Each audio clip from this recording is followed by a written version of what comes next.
Bismillahirrahmanirrahim. Yang saya hormati Ustaz Abdul Rahman, Ketua Majelis Ulama Indonesia Kabupaten Buleleng. Oke, Buleleng. Masya Allah, Zakallah khair Ustazana. Yang saya hormati para jamaah semua yang hadir di tempat ini, ana ucapkan assalamualaikum warahmatullahi wabarakatuh. Alhamdulillah alladzi bi ni'matihi tatimmus shalihat. Segala puji bagi Allah Jalla Jalaluhu yang karena nikmatnya kebaikan-kebaikan menjadi sempurna. Kita sebagai hamba Allah hendaknya selalu mengingat bahwa setiap tarikan nafas yang kita lakukan itu adalah nikmat dari Allah Jalla Jalaluhu. Dan semuanya bisa sempurna karena Allah yang memberikannya kepada kita. Seorang hamba yang beriman tidak boleh sombong, tidak boleh merasa bahwa dia mendapatkan nikmat itu karena dia pantas mendapatkannya. Tidak. Dia mendapatkan nikmat itu karena Allah yang memberikannya. Allahumma salli wa sallim wa zid wa barik wa an'im ala sayyidina wa maulana Muhammadin wa ala alihi wa ashabihi ajma'in. Ya Allah, semoga salawatmu, salam berkah dan nikmatmu senantiasa kau curahkan untuk hamba kekasihmu, untuk baginda Nabi kita Muhammad alaihi salatu wassalam yang diutus sebagai rahmatan lil alamin. Dan kita yang mengaku menjadi umatnya Nabi Muhammad sallallahu alaihi wasallam, kita harus menunjukkan rahmat itu kepada umat manusia. Apalagi antum di Pulau Bali, di tempat yang mungkin umat Islam minoritas, sehingga di sini kewajiban antum untuk menunjukkan al-akhlaq al-islamiyah, untuk menunjukkan bentuk-bentuk rahmat Rasulullah sallallahu alaihi wasallam, karena beliau rahmatnya bukan hanya untuk umat Islam, tapi rahmat yang dihadiahkan oleh Allah kepada kita adalah lil alamin, untuk alam semesta ini. Maka semoga selawat senantiasa tercurahkan untuk beliau, untuk istri-istri beliau. Para wanita hendaklah meneladani istri-istri Nabi SAW. Mereka adalah istri-istri yang qanaah, yang menerima. Suaminya miskin. Nah, Rasulullah SAW hidup serba kekurangan. Di awal sebelum tahun 7 Hijriah beliau sangat kekurangan. Seringkali beliau berpuasa karena tidak ada makanan di rumah. Maka hendaklah kita meneladani istri-istri Nabi, meneladani putra-putri Nabi, meneladani para sahabat Nabi, yang terutama Abu Bakar As-Siddiq, Umar bin Khattab, Uthman bin Affan, dan Ali bin Abi Thalib. Semoga Allah meridhai kita bersama mereka. Amma ba'd. Malam ini, tepatnya malam Senin, tanggal 16 Syawal. Betul jemaah? Tanggal berapa? Tanggal 16. Tanggal berapa? 15. 15. Tadi sebelum maghrib tanggal 15. Setelah matahari tenggelam tanggal 16. Karena kalender Islam bermula dengan tenggelamnya matahari, dengan munculnya hilal, bukan dengan jam 12 malam. 16 hari kira-kira kita meninggalkan bulan Ramadan. Apakah madrasatut taqwa selama sebulan penuh di bulan Ramadan kita sudah merasakan hasil? Setelah sebulan seperti sebuah pisau yang diasah sebulan penuh, maka insya Allah itu pisau akan sangat tajam. Begitu pula orang-orang yang beriman, yang berpuasa di bulan Ramadan, yang kata Allah la'allakum tattaqun. Rasulullah sallallahu alaihi wasallam pernah naik mimbarnya di Masjid Nabawi. Beliau mengatakan amin 3 kali. Amin, amin, amin. Para sahabat bingung. Mereka mendengar amin, tapi tidak mengetahui apa yang diaminkan. Maka para sahabat mengatakan, ya Rasulullah, lamma raqaita al-mimbar, kita dengar kau mengatakan amin, amin. Apa yang kau aminkan? Kata Nabi alaihi salatu wassalam, lamma raqaitu ad-darajal ula, ketika aku naik ke anak tangga pertama. Anak tangga mimbarnya Nabi ada berapa? Ada 3. Ja'ani Jibril. Jibril datang kepadaku. Faqala syaqiyun abdun adraka Ramadan thumma salakha minhu falam yughfar lahu. Celaka, melarat, sengsara hidup seorang hamba yang dia merasakan bulan Ramadan. Antum tahu pahala Ramadan, jemaah? Allah. Antum ingat dengan kisahnya Talha bin Ubaidillah, yang dia mendapati 2 orang yang masuk Islam bersamaan. Yang satu lebih semangat beribadah, yang satu biasa-biasa aja. Yang lebih semangat beribadah akhirnya berjihad di jalan Allah, meninggal dunia. Yang satu hidup setahun umurnya, tambah 1 tahun. Dia meninggal di atas ranjangnya, tidak meninggal di medan jihad. Talha bin Ubaidillah bermimpi dia di pintu surga bersama 2 orang itu. Tahu-tahu ada orang yang masuk, yang keluar dari surga, menyuruh masuk orang yang matinya terlambat 1 tahun, bukan yang mati syahid, suruh masuk. Talha heran. Lalu keluar lagi tuh dari dalam surga, memanggil orang yang mati syahid. Lalu masuk. Dan terakhir dia keluar lagi mengatakan, amma anta, kalau kau belum, waktunya belum, kau pulang dulu. Bangun Talha bin Ubaidillah. Ana ingin menekankan bagaimana fadilah menghadapi bulan Ramadan dan mendapatkan Ramadan. Akhirnya Talha cerita keheranan, kok bisa ya yang mati syahid masuk surganya terlambat. Akhirnya para sahabat pun pada keheranan, karena yang mereka ketahui pahala mati syahid, Allahu Akbar, wa dzirwatu sanamihi al-jihadu fi sabilillah. Puncak dari ajaran Islam adalah jihad fi sabilillah. Gimana orang yang mati syahid, mati di medan perang kok masuk surganya terlambat dibandingkan yang mati di atas ranjangnya. Lalu mereka menjumpai Nabi SAW. Nabi mengatakan kepada mereka, mimma ta'jabun, apa yang menyebabkan kalian keheranan? Qalu ya Rasulullah, tuh yang satu semangat beribadah mati di medan perang, tapi masuk surganya kedahuluan sama yang mati setelahnya, padahal mati biasa. Oh, kata Nabi SAW, alaysa asha ba'dahu sanah, bukankah orang itu umurnya ditambah setahun? Iya, masuk Islamnya bareng, tapi matinya yang terlambat. Fa shalla kadza wa kadza, dan dia sholat berapa rakaat dalam 1 tahun. Thumma adraka Ramadan, dan dia mendapati bulan Ramadan. Iya ya Rasulullah sallallahu alaihi wasallam. Lalu Nabi menjelaskan, fa inna bainahuma, di antara 2 orang ini derajatnya, perbedaannya di surga itu ma bainas samai wal ard, antara langit dan bumi. Bayangkan.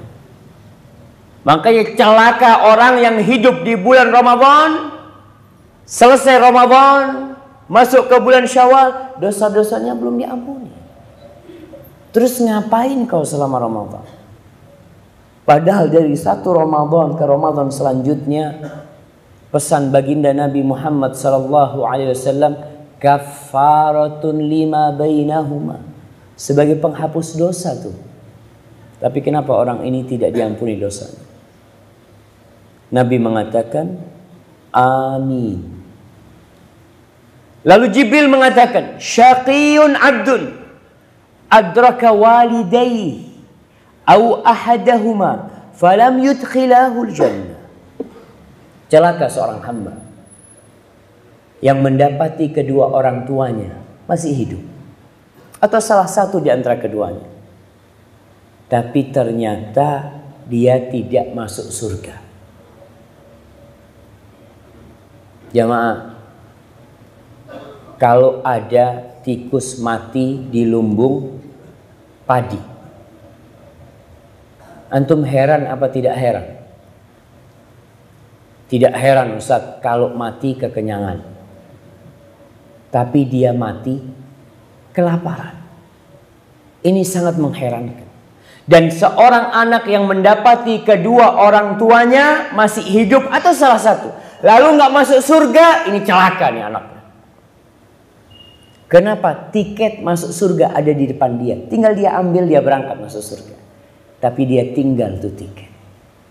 Maka Nabi mengatakan, amin, semoga celaka dia. Lalu yang ketiga, aminku yang ketiga, Jibril mengatakan, syaqiyun abdun dzukirta indahu falam yusalli alaika. Celaka seorang hamba, celaka seorang hamba yang dirimu disebut di hadapan dia.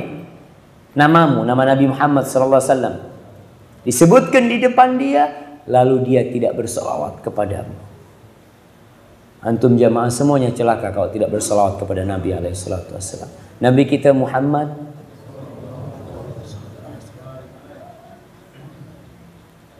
Ana tadi ngelihat ada air di sini jamaah. Kenapa dipindah airnya? Hah? Jazakallah khair, syukran.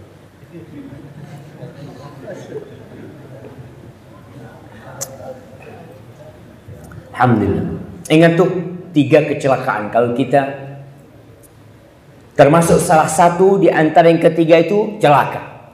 Bagaimana ada orang yang tergabung di dirinya 3 perkara itu.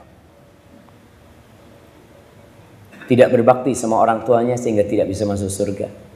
Tidak berselawat kepada Nabi SAW sehingga celaka. Dan dapat Ramadan tiap tahun. Berapa tahun Bapak merasakan bulan Ramadan? Saya umur sudah 65 tahun Ustaz. Ramadan ya tiap tahun, tapi saya nggak puasa. Na'udzubillah.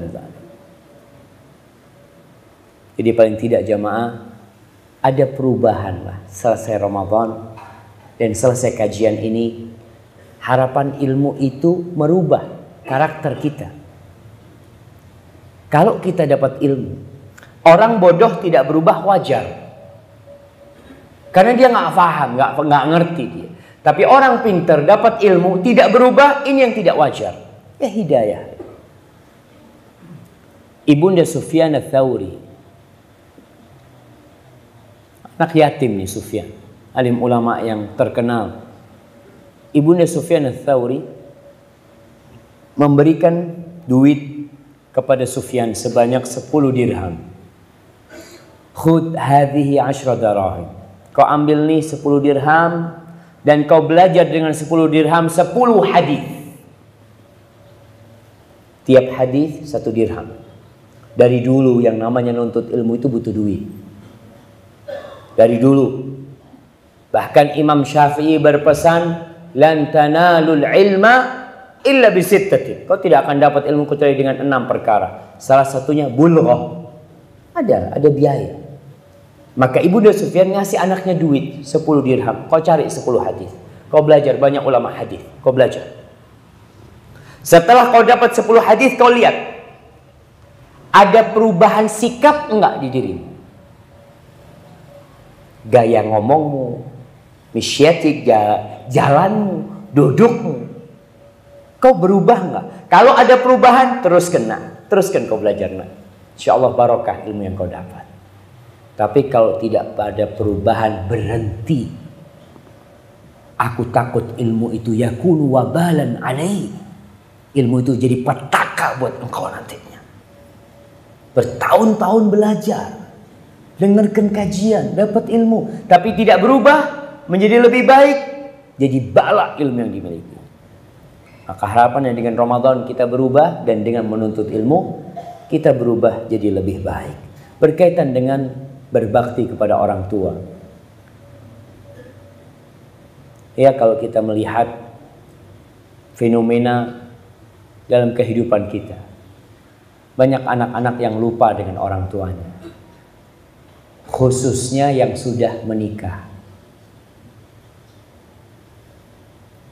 Kenapa anak katakan seperti ini?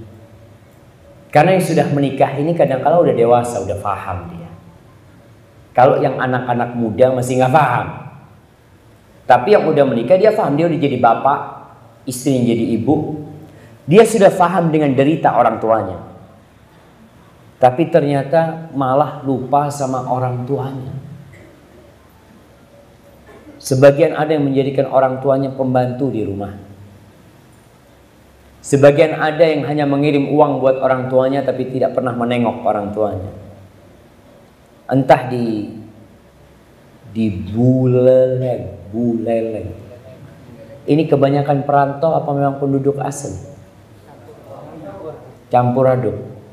Nah, kadang-kala orang yang merantau itu di Bali mungkin sudah setahun, udah lupa sama orang tuanya. Dia udah sibuk sama istri, sama bini, sama anaknya. Sudah menikmati kehidupan di sini, dia hanya bisa telepon. Umi, bekhair mi? Baik Umi. Ya, alhamdulillah mi, kita semua bekhair mi ya. Mudah-mudahan Umi dijaga sama Allah. Assalamualaikum. Selesai sudah. Subhanallah. Di dalam Al-Quranul Karim berulang kali Allah Jalla Jalaluh mengingatkan agar anak berbakti kepada orang tua. Yang pertama di surat Al-Baqarah ayat 83. Jamaah, Anda lihat sebagian sudah mulai ngantuk. Jadi yang datang ke majelis ilmu itu ada 3 orang. Siapa yang nyebutkan, anak kasih hadiah. 3 jenis orang yang datang ke majelis ilmu. Tadi Ustaz Abdul Rahman jelaskan tuh, ada orang yang berlindung kepada Allah, Allah melindungi dia. Ada orang yang malu, akhirnya Allah juga malu sama dia. Ada orang yang berpaling dan Allah pun berpaling sama dia. Bukan itu tuh. Jemaah, yang datang ke majelis ilmu itu yang pertama ada orang yang alim, orang berilmu, untuk menambah ilmunya, merefresh ilmunya, seperti para ustadz yang hadir, para alim ulama yang hadir di majelis ilmu. Mungkin dia mengatakan yang disampaikan ustadz anak udah tahu semuanya, tapi anak ingin merefresh ingatan anak. Nah, yang kedua muta'allim, ada orang yang datang untuk belajar. Untuk belajar. Yang ketiga mustami', orang yang datang untuk mendengarkan. Apa bedanya muta'alim sama mustami'? Anak kasih hadiah. Jangan fakta. Kalau orang yang belajar akan mendapatkan ilmu sesuai dengan niatnya. Kalau orang yang mau dengarkan, nggak dapat apa-apa dia. Itu ya nggak apa-apa lah, kasih hadiah. Tapi bukan itu tapi. Nah, siapa yang mau jawab? Fadhal. Yang pertama, memang niatnya untuk belajar. Yang kedua, kebetulan datang. Bukan, dia datang memang. Mau dengarkan, dia memang datang. Nah, fadhal. Kalau muta'alim mencatat, kalau mustami' bawa kuping. Itu bedanya aja, Pak. Kalau muta'alim ini memang dia bawa peralatan. Anak ini mau catat nih. Soalnya kalau enggak, anak datang nanti masuk kiri, keluar kanan. Maka bedanya muta'alim sama mustami', kalau muta'alim bawa full pen sama kertas, kalau mustami' bawa kuping. Alhamdulillah. Ya. Alhamdulillah, semuanya dapat rahmat dari Allah SWT. Kata Ibnu Mas'ud, kun aliman au muta'alliman au mustami'an. Wala takunir rabi' fatahlak. Kau jangan jadi orang yang keempat. Karena ketika para ulama dulu ngajar, itu para penuntut ilmu bawa buku. Tapi ada orang-orang yang hanya membawa telinga. Biasanya kalau bawa telinga itu ya mulai bersandar. Kalau ceramahnya enak lanjut, kalau tidak bismillahirrahmanirrahim. Wah ya mulai dia merem-merem. Tapi kalau muta'alim enggak, dia bawa, Anda memang mau belajar nih. Nah, salah satu yang antum catat nih, surat Al-Baqarah ayat 83. Allah mengatakan wa id akhadna mitsaqa bani Israil la ta'buduna illallah wa bil walidaini ihsana. Ketika kita mengambil sebuah perjanjian atas Bani Israel, apa perjanjian itu? La ta'buduna illallah. Kalian jangan beribadah kecuali kepada Allah. Tauhid. Jangan minta sama siapa-siapa. Jangan memohon kepada siapa-siapa kecuali kepada Allah. Wabil walidaini ihsana. Dan Allah mengambil perjanjian setelah tauhid adalah berbakti kepada kedua orang tua. Setelah itu wadzil qurba wal yatama wal masakin. Berbuat baik kepada kerabat, anak yatim, anak miskin. Sebagian orang dibalik. Dia Masya Allah sama anak yatim demen banget. Bikin acara bagi-bagi sama anak yatim. Tapi sama orang tuanya tidak. Kau seharusnya sama orang tua. Ingat ketika seorang sahabat datang menjumpai Nabi SAW, ya Rasulullah, man ahaqqun nas bihusni suhbati aw sahabati. Wahai Rasulullah sallallahu alaihi wasallam, siapakah manusia yang paling berhak mendapatkan kebaktianku? Yang paling berhak mendapatkan pertemananku? Yang paling berhak mendapatkan kebaikan aku? Kalau aku punya satu senyum, siapa yang paling berhak mendapatkan senyumku itu? Kalau aku hanya memiliki satu hadiah, siapakah orang yang paling berhak mendapatkan hadiahku? Kalau aku hanya memiliki satu waktu dalam sepekan untuk duduk bersama dia, siapakah orang yang berhak mendapatkan waktuku itu? Siapa ya Rasulullah? Apa kata Nabi SAW? Ummah, ibumu.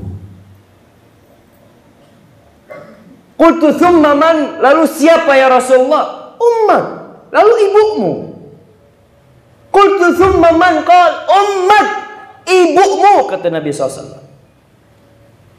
Qultu thumma man? Thumma abu. Setelah itu baru bapak. Thumma al-adna fal-adna. Lalu yang dekat, yang lain. Orang kan dalam kehidupan ini memiliki banyak hubungan.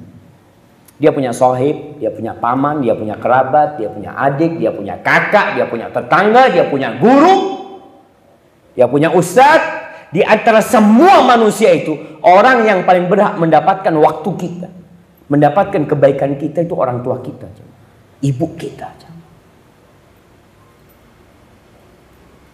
Terus terang, ada anak-anak ya Allah ya, anak masih ingat di Jakarta. Ada seorang anak, dia hidup satu kampung sama ibunya, satu kompleks. Anak nginep di rumah dia. Anak tanya sama dia, bang, abang, anak dibawa ke rumah ibunya, abang ke rumahnya mama ini tiap hari bang? Enggak Ustaz, sibuk Ustaz, sepekan sekali. Subhanallah. Dia mungkin bisa duduk sama sohibnya. Ada orang yang Masya Allah senang duduk sama temennya, ngundang temennya, tapi duduk sama orang tuanya sebentar udah bosan. Kau tidak tahu bagaimana orang tuamu tatkala engkau kecil, dia menemanimu dalam semua hal. Ketika nangis kau minta dibelikan ini, dibelikan sama orang tua. Ketika bermain duduk di sampingnya orang tua. Kau digendong kemana-mana. Dan anak setelah menjadi orang tua, anak lihat ya peran seorang ibu ya. Allahu Akbar. Ketika si kecil nangis di malam hari itu, ibu bangun digendong sama dia. Dalam kondisi dia ngantuk. Keliling dia ke belakang, kemana. Ya kalau anaknya panas ya, dia lakukan segala hal. Bahkan seorang ibu khususnya, dia siap mempertaruhkan nyawanya demi anaknya. Ini perintah Allah. Kita ini Seharusnya faham jemaah. Bahwasanya Islam datang rahmatan lil alamin. Dan orang yang paling berhak mendapatkan rahmat antum adalah kedua orang tua. Kemudian di surah An-Nisa ayat 36. Allah mengatakan wa'budullah wa la tusyriku bihi syai'an. Kalian beribadahlah kepada Allah, jangan berbuat syirik sedikit pun kepada Allah. Tauhid. Tujuan diciptakannya langit dan bumi ini, tujuan diciptakannya umat manusia ini agar mereka mentauhidkan Allah. Maka itu perintah pertama dan itu kunci masuk surga. La ilaha illallah. Ada orang berbakti sama orang tuanya. Ada orang yang sangat baik bahkan dikenal oleh seluruh penduduk. Ini orang paling berbakti sama orang tuanya. Tapi kalau dia tidak bertauhid, wa qadimna ila ma amilu min amalin faja'alnahu haba'an manthura. Amal kebajikan dia akan jadi debu yang berterbangan. Syaratnya tauhid. Maka itu perintah Allah. Wabil walidaini ihsana. Lagi Allah katakan, dan berbuat baiklah kepada orang tua. Setelah orang tua, wabidil qurba wal yatama wal masakin. Kau berbuat baik kepada kerabatmu, kepada anak-anak yatim, kepada orang-orang miskin. Wal jari dil qurba, tetangga yang jadi kerabat dengan engkau. Wal jaril junub, tetangga yang jauh. Wasahibi bil jam, teman dalam perdagangan, teman dalam perjalanan. Wabnis sabil, orang yang putus perjalanan, tidak bisa melanjutkan perjalanannya. Wa ma malakat aymanukum, kepada budak-budak kalian. Innallaha la yuhibbu man kana mukhtalan fakhura. Allah nggak suka sama orang yang sombong, membanggakan dirinya. Maka ingat, Allah ingatkan orang tua. Kemudian di surat Al-Isra ayat 23. Syuf, antum sudah dapat berapa ayat tuh? 3 ayat, Masya Allah. Antum pulang nanti dibaca di rumah. Insya Allah antum udah berulang kali membaca ayat itu. Apalagi di bulan Ramadan. Syahrul Quran. Syahrul Ramadan alladzi unzila fihi al-Quran. Dibaca tuh. Tapi mungkin antum tidak melihat artinya. Supaya tatkala kita melaksanakan perintah ini Allah yang nyuruh anak.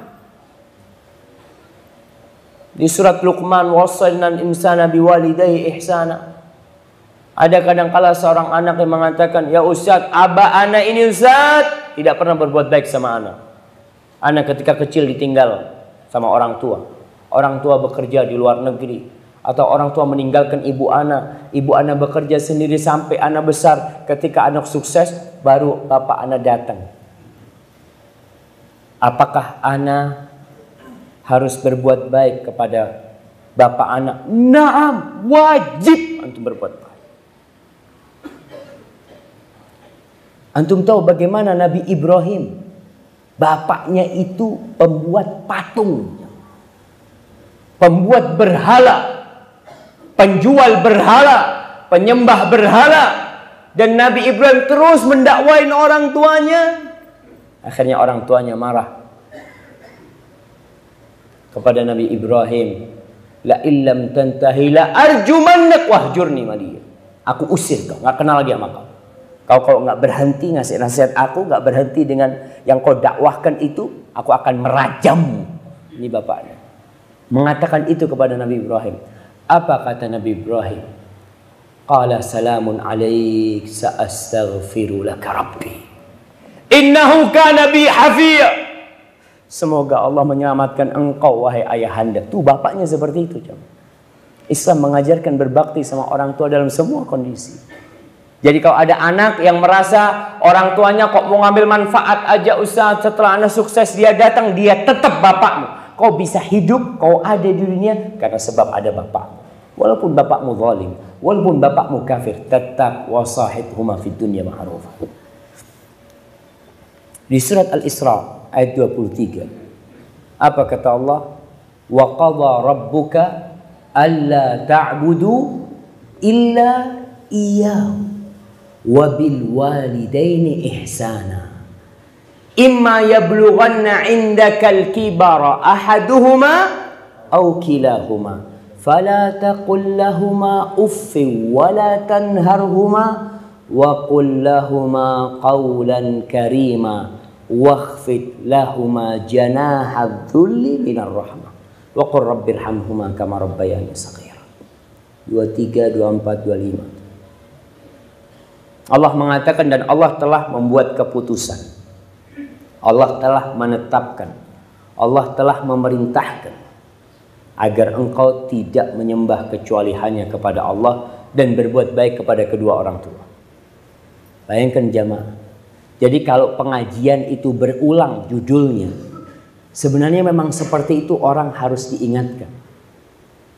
Antum kalau baca Al-Quranul Karim, berapa kali Allah sebutkan tentang surga? Berulang kali. Berapa kali Allah memanggil kita agar kita melaksanakan sholat? Banyak kali. Berapa kali Allah menyuruh kita bersolawat kepada Nabi SAW, beristighfar kepada Allah Jalla Jalaluh, berzikir? Banyak kali.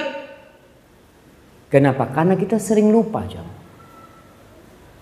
Makanya diingatkan. Dan di ayat ini Allah mengingatkan, wabil walidaini ihsana. Lalu imma yablughanna indakal kibar. Kau lihat dalam posisi orang tuamu itu sudah sepuh. Sudah sepuh. Keduanya atau salah satu dari keduanya. Kenapa Allah ingatkan agar kita berbakti kepada orang tua tatkala mereka sepuh? Padahal kewajiban berbakti ketika kita muda, mereka muda pun kita wajib berbakti. Biasanya kalau orang tua masih muda, yang butuh itu anak. Bapak belum butuh sama kita. Orang tuanya masih bisa bekerja, orang tuanya masih sehat, dia nggak butuh. Tapi kalau sudah tua renta, di sini dia butuh sama antum. Maka Allah ingatkan, ketika orang tua kalian sudah sepuh, berarti kalian sudah tua. Orang tua sepuh itu umur berapa jamaah? 60 lah, 50, kepala 5 ke atas lah, itu sudah mulai capek-capekan. Pensiun umur berapa? Oke, 58.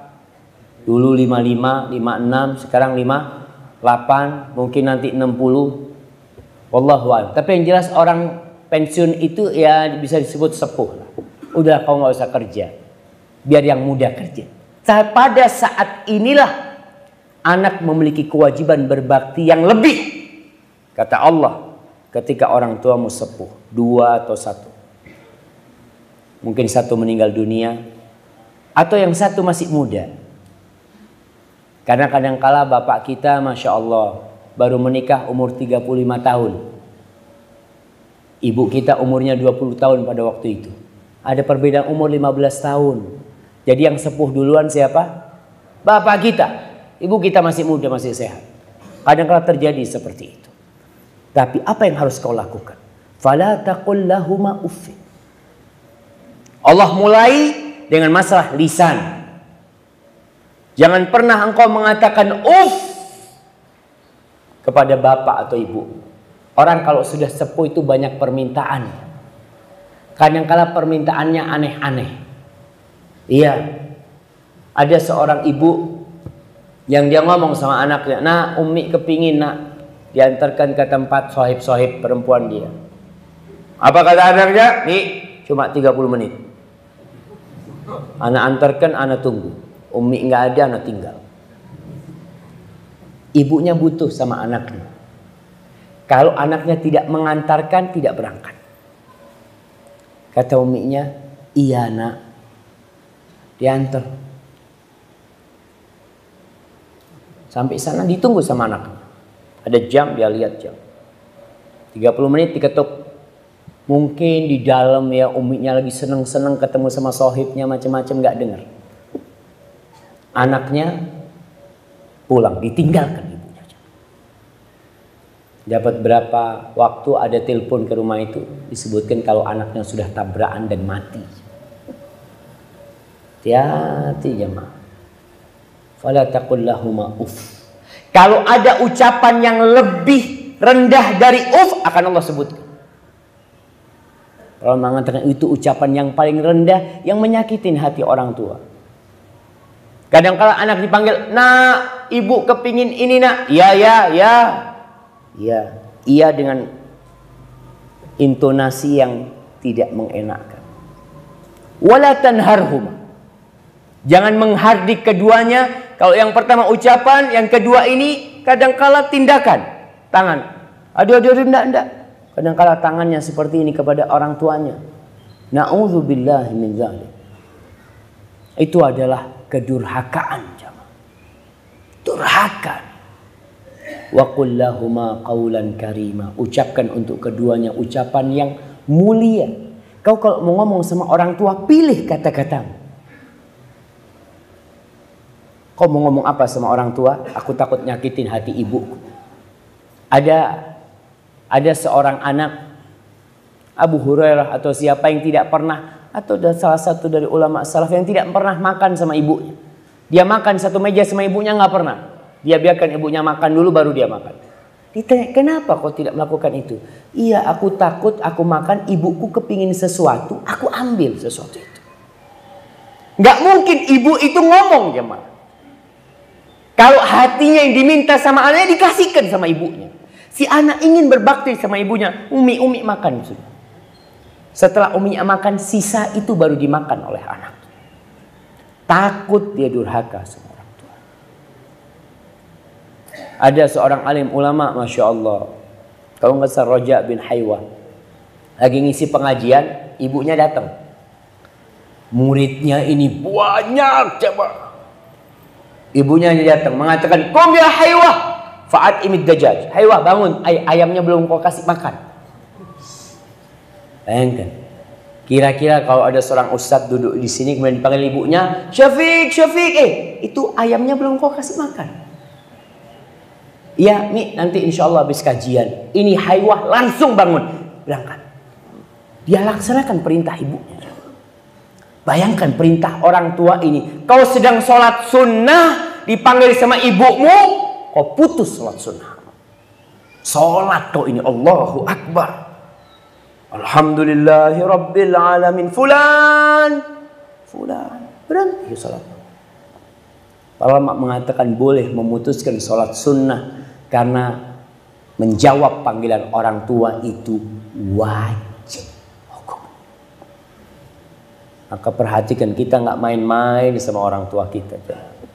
Wa qul lahuma qawlan karima wakhfid lahuma janahadz dzulli minar rahmah. Engkau rendahkan untuk keduanya sayap kerendahan yang penuh dengan rahmat, penuh dengan kasih sayang buat kedua orang tuamu. Kau mau diinjak-injak, mau diapakan, terserah orang tua. Ingat seorang anak yang melaporkan bapaknya kepada Rasul sallallahu alaihi wasallam. Anak mengadukan bapaknya. Yang mengatakan, "Ya Rasulullah, inna abi akhadamani." Bapakku ini ngambil hartaku. Oh gitu. Bapakmu ngambil hartamu? Iya Rasulullah. Panggil bapaknya. Masya Allah. Berapa menit lagi Ustaz? Kok sudah mau adzan ya Ustaz? Hah? 7 menit lagi? Siap.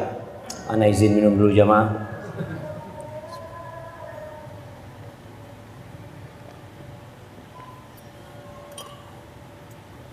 Alhamdulillah. Panggil bapakmu ke sini. Dipanggil bapaknya. Tanya sama Rasul sallallahu alaihi wasallam, "Apa benar kau mengambil harta anakmu?" Kata orang tuanya, "Iya ya Rasul. Aku ngambil harta dia." "Apa nggak boleh aku ngambil harta dia? Aku yang membesarkan dia ya Rasulullah. Aku yang hidup susah untuk dia. Aku yang begadang malam agar dia tidur nyenyak. Ketika dia sakit, aku yang capek untuk dia. Apakah tatkala dia besar, aku nggak boleh ngambil harta dia ya Rasulullah?" Kemudian itu dipanggil sama Rasul sallallahu alaihi wasallam. Nabi mengatakan, "Anta wa maluka li abi." Kau tubuhmu semua bersama semua hartamu itu milik Bapak. Nggak ada orang tua itu ngampung sama anaknya, itu tidak ada. Ingat nih anak-anak. Ada seorang syekh yang didatangi oleh seorang pemuda. Dia mengatakan, Syekh, ana mau tanya, Syekh, kata dia. Iya, kau mau tanya apa? Syekh, gini Syekh, ini masalah keluarga, kata dia. Ibuku ini numpang sama aku, Syekh. Syekh mengatakan, tolong pertanyaanmu diulangin. Syekh, gini Syekh, ibu ana ini numpang sama ana. Tolong pertanyaanmu diulang lagi. Syekh, gini Syekh, ibuku ini numpang sama aku. Kata Syekh, tolong diulang lagi pertanyaanmu. Syekh, tolong saya dengerin dulu aku ngomong, Syekh. Enggak, pertanyaanmu salah, kata dia. Seharusnya kau katakan kau itu numpang sama ibu. Kata yang bertanya, ya kalau gitu sudah selesai. Kalau memang sang anak yang numpang sama orang tuanya, selesai urusannya. Dia ingin mengatakan, melaporkan ada keributan antara istri sama ibunya, ibunya numpang. Berarti ada pikiran gimana kalau ibunya dipindahkan. Kau yang seharusnya pindah. Kalau kau mau pindah, bukan ibumu yang dikeluarkan dari tempat itu. Ingat nih, kita kadang-kala salah mendudukkan orang tua kita. Anta wa maluka li abi. Kalau bapakmu datang, nak aku ambilnya motormu nak, fadl nak, abah. Itu motornya abah. Jangan sampai jamaah.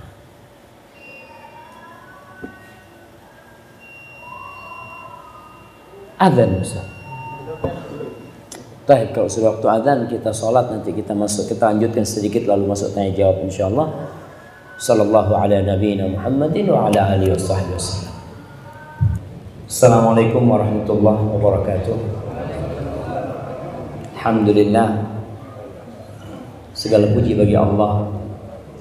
Wassalatu wassalamu ala Rasulillah, dan salat serta salam semoga tercurahkan untuk Rasulullah sallallahu alaihi wasallam. Amma ba'd, haibati fillah.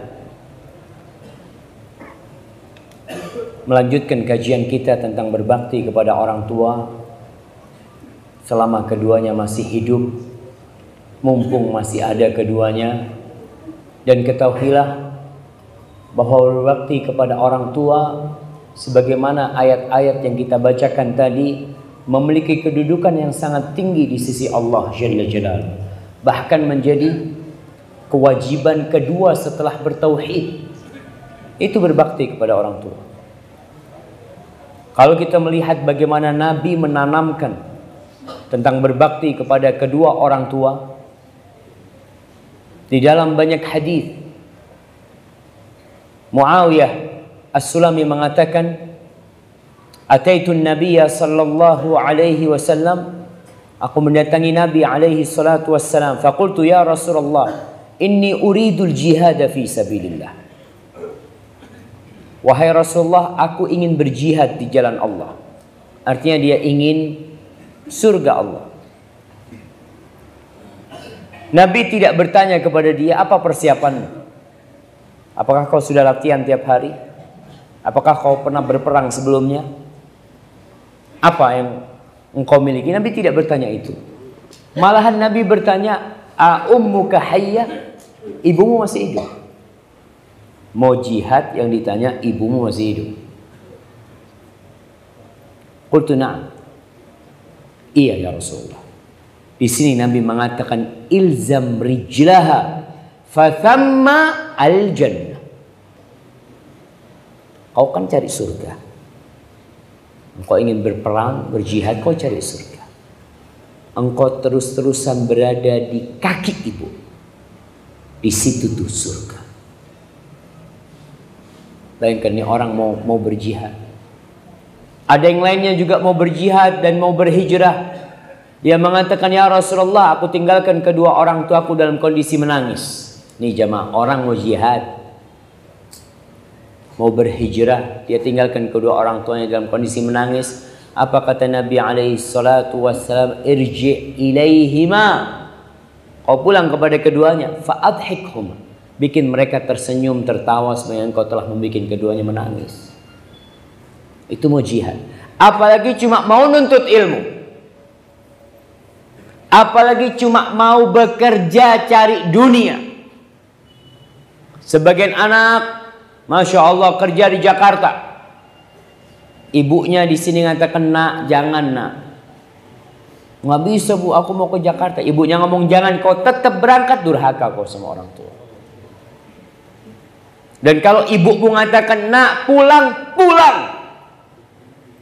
Jangan kau mengatakan Ustaz, anak, punya istri, gimana makan mereka? Allah yang kasih makan mereka. Kau punya kewajiban berbakti sama kedua orang tuamu sebelum kau berbuat baik sama anak dan istri. Tapi subhanallah ya, orang tua ini apalagi ibu ya, kadangkala dia membiarkan anaknya. Anaknya memaksa mau berangkat kerja, ibunya ngomong jangan nak, besok anaknya lagi memaksa ini itu. Akhirnya ibunya dengan sakit hati, ya udahlah kau berangkatlah. Jangan sampai kau menyakiti kedua orang tua.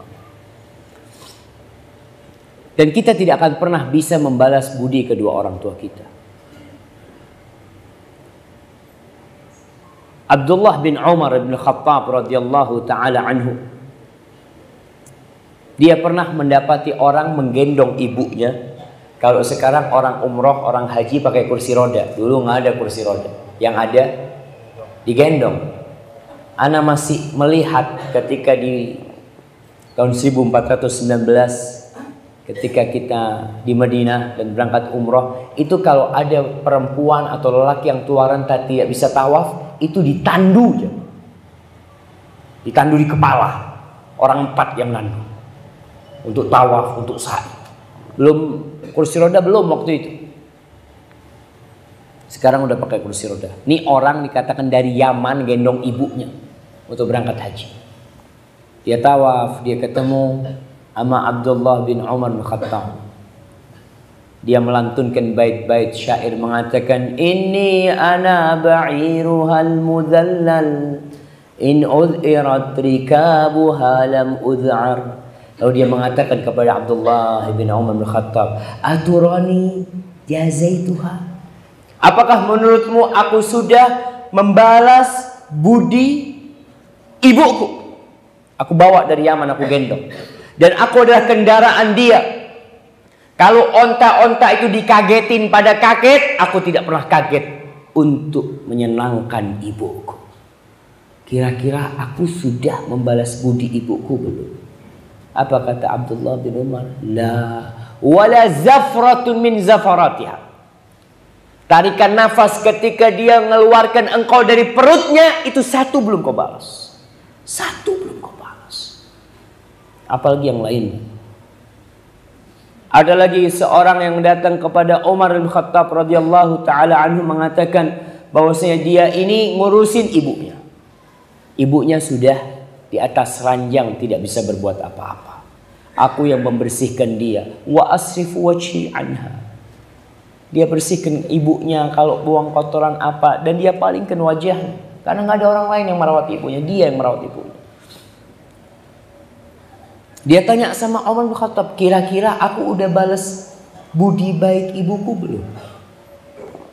Belum, kata Umar bin Khattab. Kan sama, kata anak ini.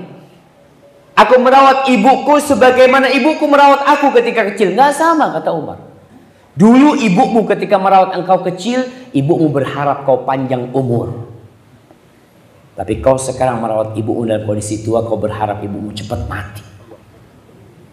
Karena anak udah capek ngerawat ibu. Ibu juga tersiksa, kesian ibu macam-macam, padahal kau yang capek.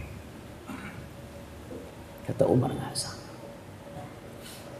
Anak pernah membaca, dan sampai hari anak lupa di mana anak baca. Ada buku Birrul Walidain kalau nggak salah. Cerita tentang 4 bersaudara. 4 bersaudara ini, bapaknya sudah meninggal, ibunya sudah tua, nggak bisa pindah-pindah rumah. Kan ada ibu yang pindah rumah anaknya pertama, anak kedua, anak ketiga, capek ibunya. Akhirnya 4 orang ini musyawarah, ibu ini harus ikut 1 orang. Nggak bisa pindah-pindah kayak gitu, kasihan ibu. Kata kakaknya paling besar gini, yang merawat ibu nggak dapat warisan. Yang ngerawat ibu udah nggak dapat warisan. Adik-adiknya ngomong, masa kita udah capek ngerawat nggak dapat warisan lagi. Ini mau bikin kesepakatan mereka. Nggak ada yang mau adik-adiknya. Akhirnya kakaknya yang merawat. Kenapa kakaknya mengatakan itu? Karena kakak ingin merawat ibunya. Apa pantas seorang yang membawa kunci surga di rumahnya masih minta uang? Pantas dia masih minta dunia. Kunci surga dia bawa ke rumah. Pintu surga dia bawa ke rumah. Maka kita harus bangga, harus berbahagia tatkala bisa merawat orang tua kita. Kita bawa orang tua kita. Apa saja yang diminta kau berikan sama kau mampu. Dan berbakti kepada orang tua di dalam Islam tidak hanya ketika orang tua hidup. Bahkan ketika orang tua meninggal dunia kita wajib berbakti. Dengan senantiasa mendoakan kedua orang tua kita. Dengan senantiasa berbuat baik kepada kerabat-kerabat orang tua kita. Karena biasanya kalau orang tua meninggal banyak hubungan silaturahim yang terputuskan. Bapak meninggal, kita tidak lagi berkunjung ke rumah paman. Kita tidak lagi berkunjung ke rumah sepupu kita. Ya udah sibuk masing-masing. Padahal salah satu bentuk kebaktian anak yang paling mulia kepada orang tuanya adalah tatkala dia berbuat baik kepada orang-orang yang dicintai oleh orang tuanya. Kau cari teman-teman bapak, apalagi kerabat, apalagi bibi, paman yang disukai sama bapak kita seharusnya terus berbuat baik sama mereka. Abdullah bin Umar bin Khattab dalam satu perjalanan ke Mekah atau pulang dari Mekah, dia ketemu sama orang Badui. Akhirnya sama Abdullah bin Umar dibuka imamahnya, surbannya dibuka, diberikan kepada orang Badui itu, dan keledai yang biasa untuk ganti naik onta, kalau capek naik onta naik keledai, itu dihadiahkan kepada orang Badui itu.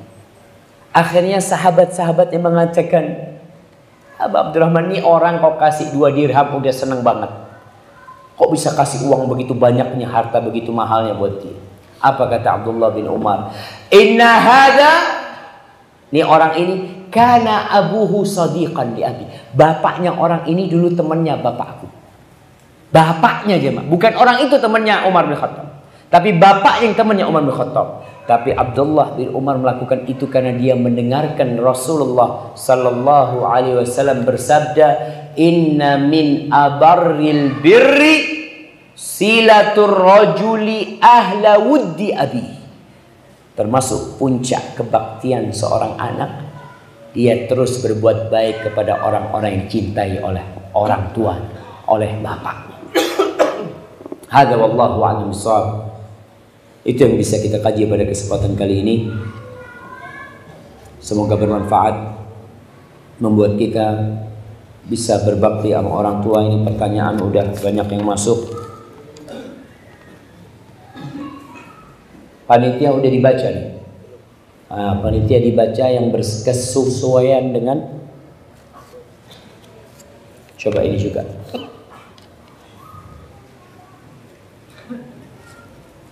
Ustadz, bagaimana caranya saya berbakti kepada orang tua yang ada di kampung halaman, sedangkan orang tua menyuruh saya merantau? Nah, ketika orang tua yang menyuruh, maka bentuk kebaktianmu kepada orang tua, kau merantau dan tidak berkhianat kepada orang tua.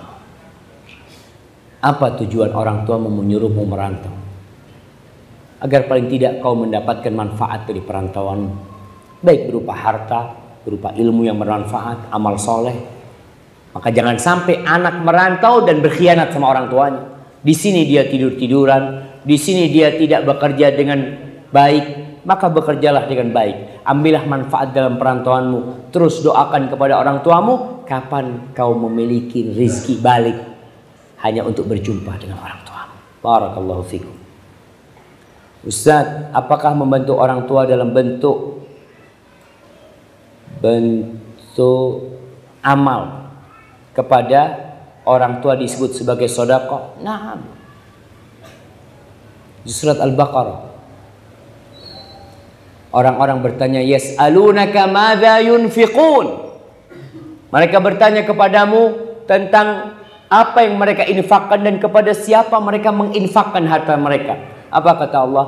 Qul ma anfaqtum min khairin falil walidaini wal aqrabin. Katakan kepada mereka bahwa apa yang kalian infakkan dari harta kalian itu, maka yang paling berhak mendapatkannya siapa? Orang tua. Kedua orang tua, kerabat-kerabat kalian. Kau akan dapat 2 pahala. Pahala sedekah itu sendiri, yang kedua pahala silaturahim. Dan ketika engkau beramal, berbuat baik kepada orang tua, tentunya itu lebih mulia daripada kau berbuat kepada orang lain. Makanya jangan merasa kalau ngasih orang tua nggak dapat pahala. Pahalanya lebih besar daripada kau ngasih orang lain. Hadza wallahu a'lam bissawab. Ustaz, mana yang didahulukan? Apakah berbakti kepada orang tua atau menikah? Karena setahu ana berbakti kepada orang tua itu wajib hukumnya. Sedangkan menikah adalah sunnah. Mohon koreksi bila ana salah. Karena saat ini kebutuhan mendesak ana saat ini adalah berbakti kepada orang tua, namun ana ingin menikah. Pertama, tidak bertentangan pernikahan dengan berbakti sama orang tua. Maka ya antum harus belajar ketika menikah apa saja yang seharusnya antum lakukan menjadi seorang suami dan apa yang harus antum lakukan sebagai seorang anak. Cuma kalau antum mau menikah, ngomong sama orang tuanya. Ustaz udah ngomong sama orang tua, tapi nggak dikasih sama orang tua. Yang kau terus memohon, mendoakan orang tua, mengatakan ayah, ibu, anak kayaknya kalau nggak menikah takut berzina anak ibu. Mungkin orang tuanya mengatakan ya udah kau malam ini nikah, sudah bismillah. Ya karena anaknya udah takut berzina orang tua. Maka dengan cara yang baik. Ingat, iya kalau dikatakan berbakti sama orang tua wajib, menikah sunnah, nah. Tapi kadang-kala menikah itu jatuh wajib. Ketika engkau tidak menikah, kau melakukan dosa. Maka perlu perhatian di sini agar kita tidak menganggap kedua perbuatan itu bertentangan. Tidak, dua-duanya amal kebajikan. An-nikahu sunnati, kata Nabi SAW. Kau menikahkan, kau terus berbuat baik kepada orang tua. Makanya kalau menikah, cari istri yang solehah, yang bisa membantumu berbakti sama orang tua. Kayak Rasulullah SAW mengatakan tentang 4 harta. Ya, 3. Ada 3 harta yang seharusnya kita buru dalam kehidupan ini. Harta yang paling mulia, anak kasih hadiah. Antum udah jawab tadi? Yang belum jawab? Nah, fadhal. 3 harta yang paling mulia. Ini untuk akhwat. Nggak apa-apa, masih ada hadiah. Yang pertama,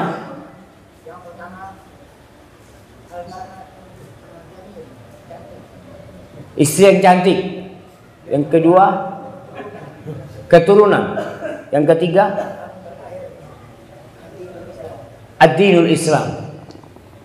Kayaknya kurang tepat, jemaah. 3 harta yang para sahabat bertanya ketika turun ayat. Nah,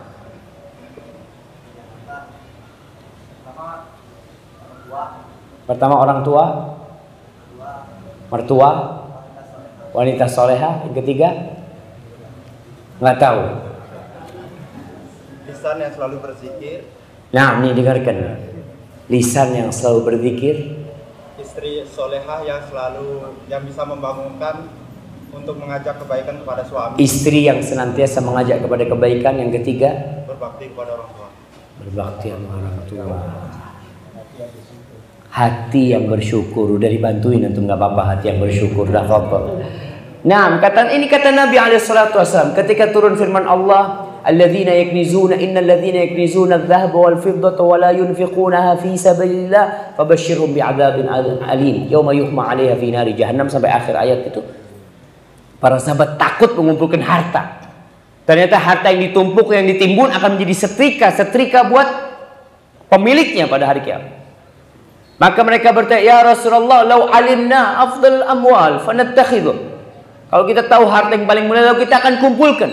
Kata Nabi sallallahu alaihi wasallam, afdaluhu lisanun dzakir wa qalbun syakir wa zaujatun mu'minatun tu'inuhu ala imanihi wa fi riwayatin wa zaujatun mu'minatun tu'inuhu ala amril akhirah. Itu 3. Lisan yang pandai berzikir, hati yang pandai bersyukur, dan istri yang membantu urusan akhirat, bukan istri yang bisa buka warung. Nah, cari istri yang bisa dapat fulus, Ustaz. 3 yang aja. Makanya kalau kau mau menikah, ya cari istri yang soleh, yang membantumu berbakti sama orang tua. Karena sebagian menantu itu lebih dicintai sama mertua daripada anak sendiri.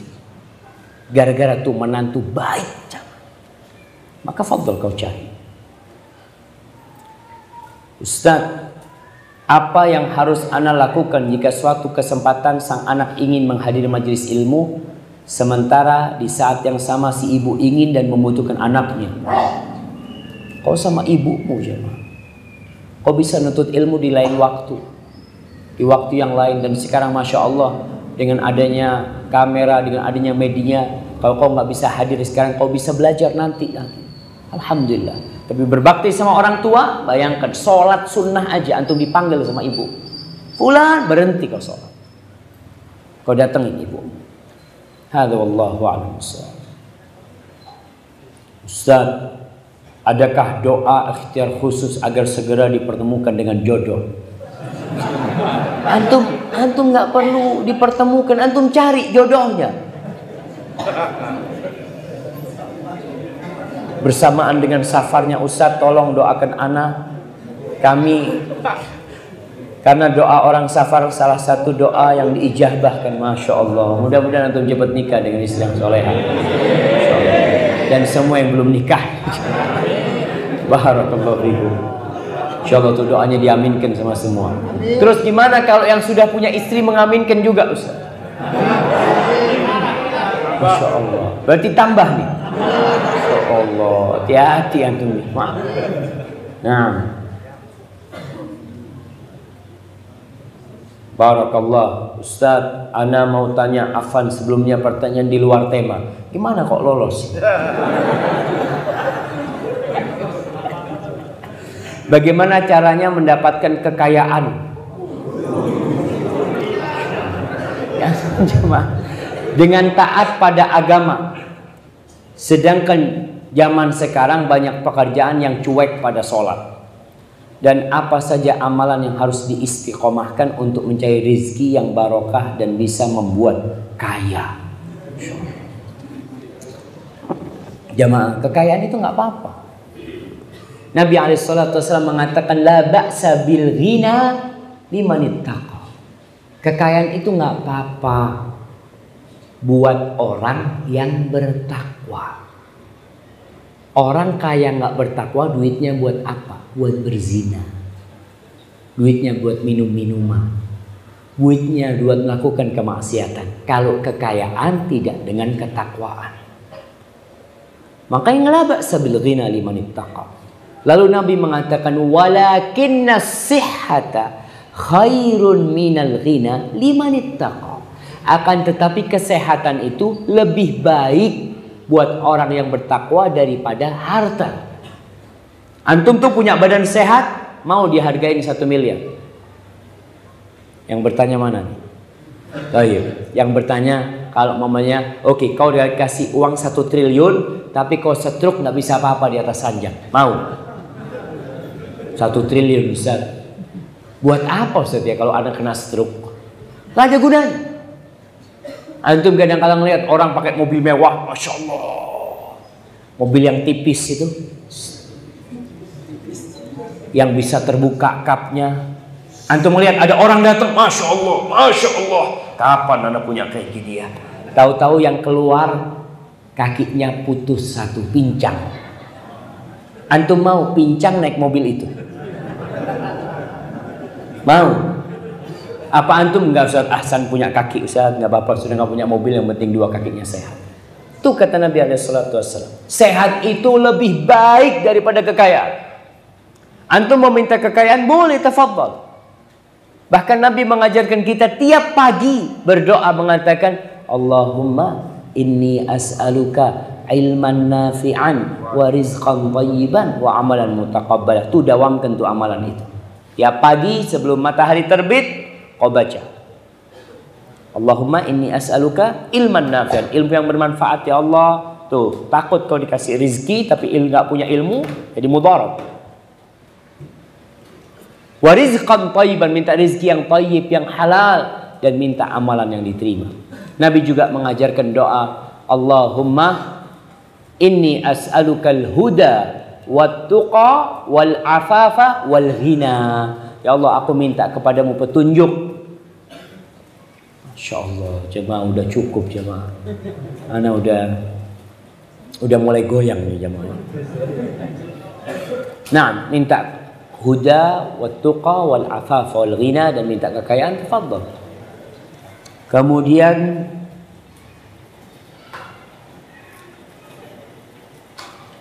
apa yang dimaksud dengan masuk surga?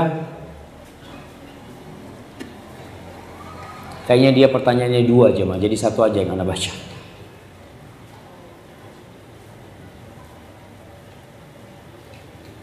Ustaz, saya kan mau menikah, tapi saya bingung dalam hal musik. Mau saya tidak memakai musik, tapi dari pihak keluarga ingin memakai musik. Mohon solusinya Ustaz. Tapi berkaitan dengan pernikahan jemaah, Rasulullah SAW mengatakan a'lilun nikah biduf. Umumkan pernikahan kalian dengan rebana. Atau kama qala Nabi SAW. Jadi duf rebana itu disunnahkan. Ingat, disunnahkan agar ada ketika pernikahan dan hari raya. Jadi ketika pernikahan ada nasyid-nasyid yang pakai duf. Jadi pakai rebana. Itu dipakai anak-anak kalau mereka bisa nyanyi, bisa apa, pakai rebana boleh. Bahkan itu dianjurkan sama Nabi SAW. Jangan antum pernikahan yang disetel Al-Quranul Karim. Tidak tepat. Karena ini lagi senang-senang. Maka disuruh pakai duf. Atau tadi dikatakan dangdutan. Na'udzubillah jamaah. Sebagian orang, di Jember ini ada iklannya besar. Pernikahannya fulan-fulan, ngundang penyanyi ini, ngundang penari ular, ngundang ini macam-macam. Na'udzubillah min dzalik. Itu dengan pakaian yang mininya, biduan-biduan wanita ya. Itu anak kecil pada nontonin. Siapa yang tanggung jawab itu coba? Tolong, pernikahan itu kan mencari ridha Allah. Biasanya ditulis mohon doa restu. Kau minta doa, tapi kau melakukan sesuatu yang Allah murkahi. Gimana itu terjadi? Kau lihat bagaimana Nabi menikah. Bagaimana putri-putrinya dinikahkan sama Nabi SAW. Bagaimana Aisyah ketika mendatangi pernikahan. Itu ada semua syariatnya. Tinggal kita pelajarin. Kita kan nggak mau belajar. Banyak di antara kita emang, ya udah Ustaz, biasanya kayak gini. Belajar jamaah. Kenapa? Karena satu-satunya hal yang diminta tambahan oleh Nabi SAW cuma ilmu. Wa qul rabbi zidni ilmu. Minta tambahan ilmu agar kita faham. Dengan ilmu kau faham mana yang halal, mana yang haram, mana yang boleh dan mana yang tidak boleh. Hadza wallahu a'lam bishawab. Ana mohon maaf jemaah. Ana juga kuatnya cuma sampai sini. Apabila yang ana sampaikan benar itu dari Allah Jalla Jalaluh, kalau ada yang salah dan kurang berkenan itu dari diri ana pribadi, Allah dan Rasulnya terbebaskan dari kesalahan itu. Ana terima kasih banyak kepada semua yang berperan atas terlaksananya kajian kita pada malam ini, khususnya mungkin MUI Kabupaten Buleleng dan Takmir Masjid Jami dan teman-teman dari Bali mengaji. Semoga apa yang telah antum lakukan diterima oleh Allah Subhanahu wa taala. Subhanakallahumma wa bihamdika asyhadu an la ilaha illa anta astaghfiruka wa atubu ilaik. Wassalamualaikum warahmatullahi wabarakatuh.